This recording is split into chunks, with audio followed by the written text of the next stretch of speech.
regardless, what have I been thinking of? All right, you know what? For one, I think it's time to stop pretending. I'm not a young buck anymore. I think OnlyFans has done more harm than good. I think, there was a renaissance. Women felt so empowered, so much so that the dynamic has changed and looked like the clap back. There's some movements I wasn't even aware of that the male population has gotten involved in. Has anybody heard of the soft man era? No, it is not a commercial for ED, I promise. The soft man era is apparently a bunch of fellas that post all over the place on YouTube and TikTok and wherever, and they say things like drizzle, like I'm new. This is probably old to all of you young heads out there, but grown men are going on these social media platforms saying drizzle. These ladies out here, they gotta earn my worth and pay my bills and buy my car. Like, what is happening? I'm shocked and amused. What is drizzle? Let's see. Sadly, I'm clearly not an intelligent man, Gen A. I found myself just obscurely pulled towards Locale Live, and when I watch them for any amount of time, I ask why.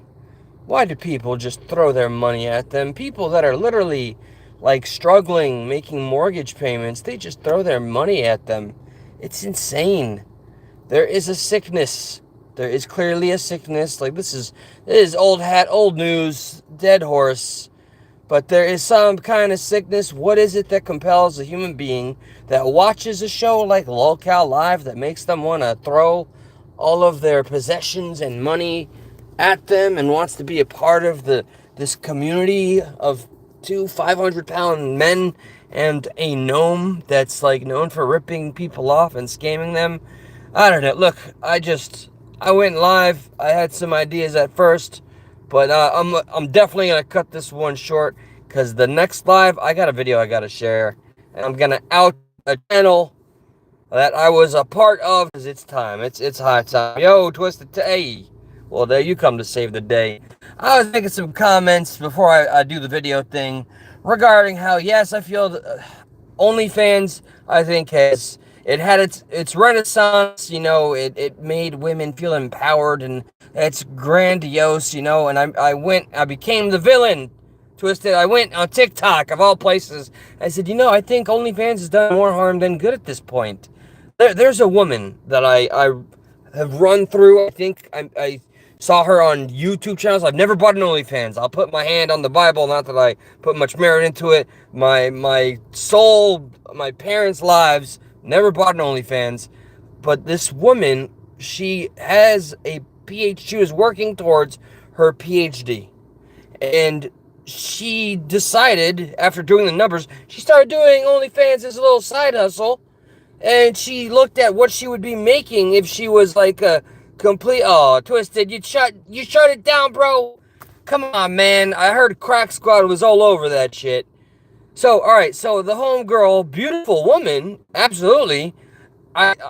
Maybe would she have felt more fulfilled or happier if she would have continued to go through the schooling necessary to get this PhD that her family was so proud of her to get?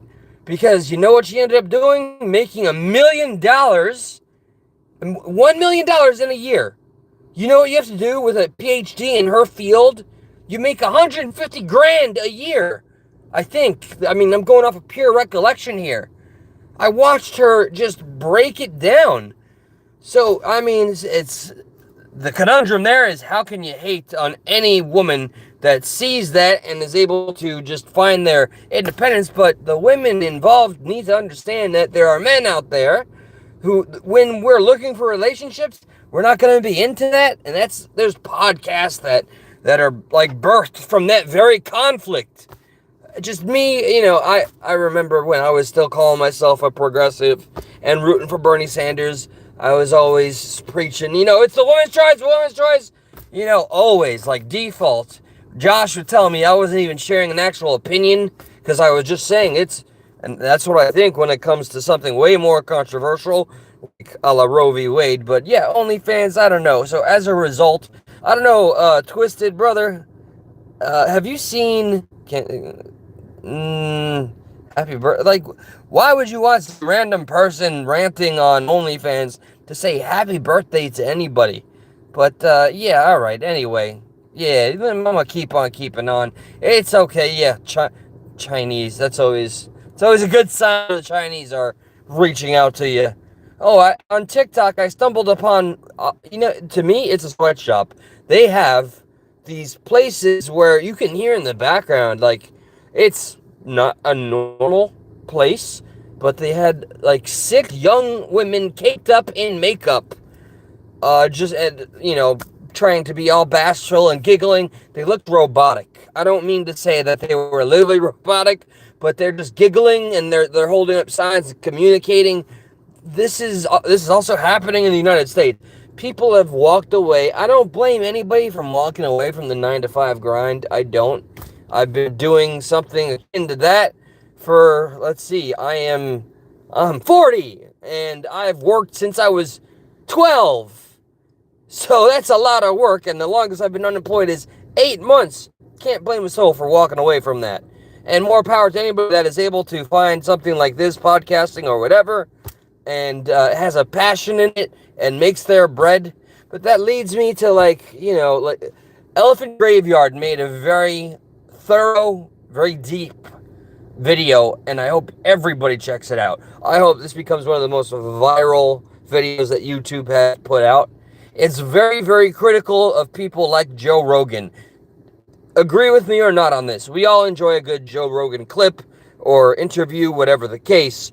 But has Joe Rogan not literally become what he used to rail against? He has, I'm convinced, sold out.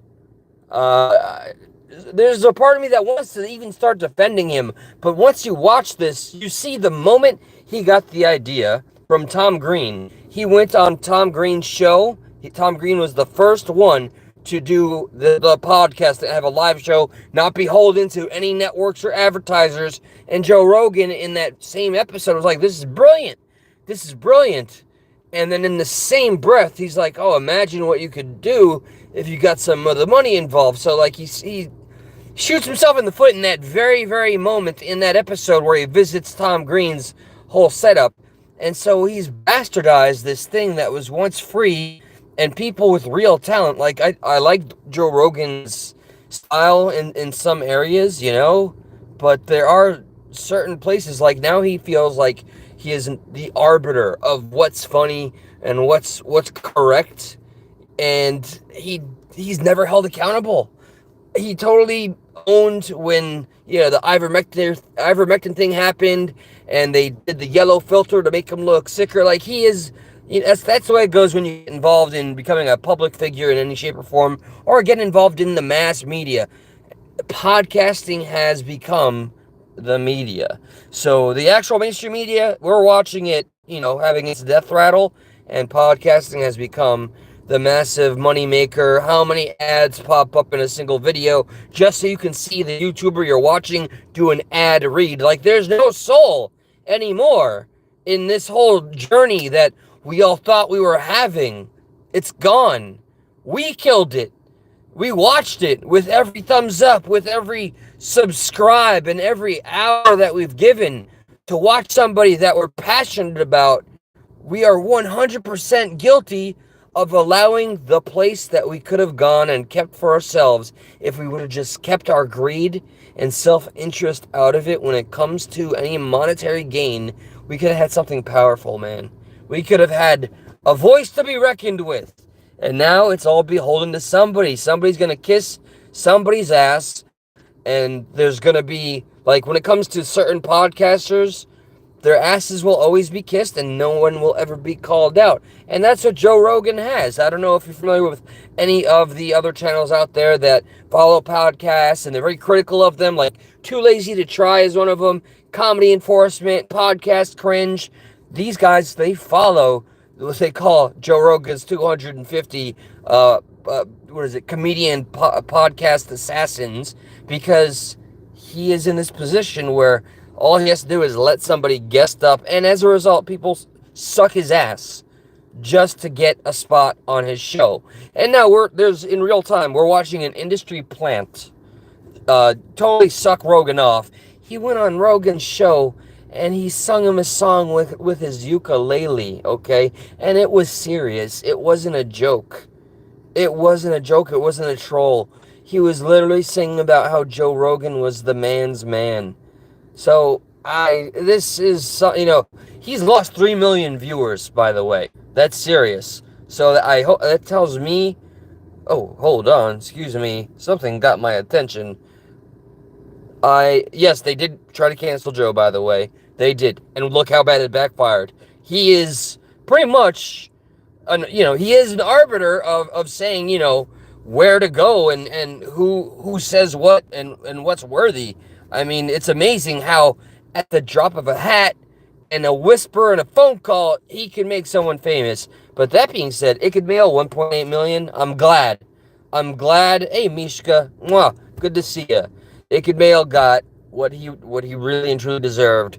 And I don't want anybody to ever forget, especially if you came here under the pretense that I was kissing Upchurch's ass when this first started out, and the story. I saw the guy, American Dream Chaser. I saw an opportunity, and Crack Squad came in. I was the only one to apologize to PBR, and then, oh my God, Kurt and Crack Squad came in force and tried to dox me, and I got interrogated. The good old days. Crack Squad. Crack Squad is a real cult, okay? There's no qualms about it. I don't care that it needs to be said out loud, and it needs to be accepted as the truth. Because people are really still when I go to his page, which is rare, I see he posted something. He's writing 4 books. I wonder if he'll write about the whole Rodney situation and how maybe he feels terrible and tries to make peace with himself and the family, of which he dragged through the mud and then inadvertently destroyed another teenager's life. I wonder if he decides to take accountability in any of those books. Huh? Come on, Wreck. Come on, Crack Squad. Where are you Wreck boys at now? Your call leader he's going off. All right, I owe you guys to go on the computer because this connection crap is not going. Yeah, I'm buffering. So I'm not going to put you guys through it. Just when it comes to celebrity worship, man, at least hold them accountable. Show that they give a sliver of shit things so big as someone's actual life and sorrow that should come along with, sympathy, compassion, empathy. If they're not doing that, call them out. All right, I'm going to end this for now. I promise this is not the end. I've got a couple days off coming too. Good night for now.